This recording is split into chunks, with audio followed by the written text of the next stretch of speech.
Los tentáculos de Blef. Tristeza. Es lunes en Bligulef y ya han abierto el colegio. Todos entran a la vez dando saltos muy contentos. Pero oye, espera un momento. ¿Dónde se ha metido Blef? Ha entrado sin decir nada, ni siquiera el profesor. Lleva la bufanda a rastras y se va solo a un rincón. Fíjate en sus ojos, todos hacia abajo, su boca torcida, los brazos colgando. De color azul tiene los tentáculos. ¿Qué le pasa a Blef? Sus amigos lo ven raro y llaman al señor Clean. ¿Qué te pasa, Blef? ¿Nos lo quieres decir?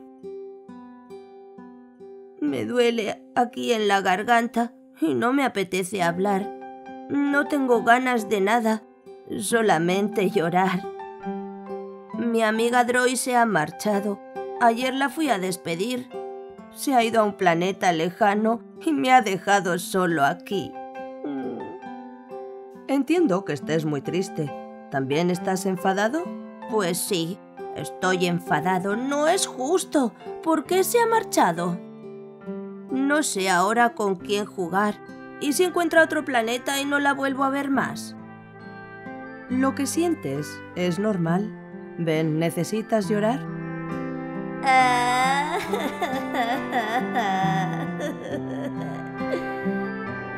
¿Cuántas lágrimas tenía? Qué bien que las ha sacado, aunque hay veces que llorar nos deja un poco cansados y mojados. Blef sigue pensando en Droy, pero está de otro color y rodeado de amigos se siente mucho mejor. ¿Y si escribimos a Droy una carta sideral? En un cohete postal, muy pronto le llegará. ¡Qué buena idea! ¡Sí, genial! Y un dibujo. ¡Sí!